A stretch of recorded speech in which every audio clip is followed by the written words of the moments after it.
नमस्कार साଙ୍ଗमाने aspirant blog को समस्त को स्वागतम। आज आम डिस्कस करवा ओएसएससी सीजीएल सीजीएल रे केते एप्लिकेशन फॉर्म पड़ी आउ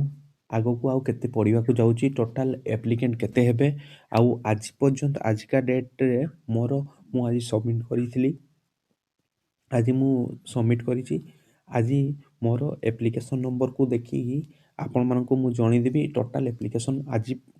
माने टिल डेट केते एप्लिकेशन एप्लाई हेची आउ आगो को आउ केते एप्रोक्स एप्लाई हेबो आउ कंपटीशन लेवल को टाइप रो रहिबो आज आमे चलंतु डिस्कशन करबा। चलंतु मोर एप्लिकेशन फॉर्मटा देखिदेबा जो मेसेज आसी मते एप्लिकेशन नंबरटा सेठी आमे देखिकी आज एनालिसिस करदेबा जे टोटाल एप्लिकेशन केते रही परिबो आउ हमर कंपटीशन लेवल केमिति रहिबो। देखंतु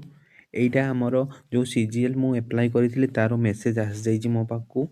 मेसेज रे देखंतु टोटाल एप्लिकेशन एइटा एप्लिकेशन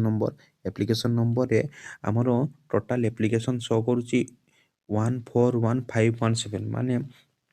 1,41,517 जन ए पर्यंत एप्लाई करि सारचंती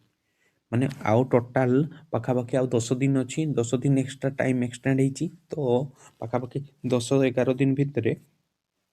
आउ धरतु से 20,000 एप्रोक्स मत लगुच आउ एप्लाई करें माने ऑलरेडी जो मैंने एप्लाई करने कथा कर सारी आउ जार पेमेंट पेंडिंग थी कहार अधा एप्लिकेशन फिलअप कर से मैंने ही एप्लाई करेंगे कलापर से मैंने आउ एप्रोक्स 20K एक्स्ट्रा हो पारे माने 160 to 170 के आमर एप्लिकेशन पड़ो माने 1,60,000 कि 1,70,000 पाखापाखि एप्लिकेशन माने हो पार आम लगुच तो देखा जाऊ टोटाल कंपटीशन को देखा गले आमर 1,60,000 कि 70,000 पकईले कंपटीशन लेवल आपणकर प्रीवियस ईयर जमी वर्ष सेमिति रहिबो चेंजेस कंपटीशन चेंजेस किछि नहीं आपन को टार्गेट गोटे सेट करबा पई पड़िबो आपन को मु जेमति मो प्रीवियस वीडियो रे आपन को देखै देछि केमति कोन सब्जेक्ट वाइज आपन केमति टार्गेट सेट करिवे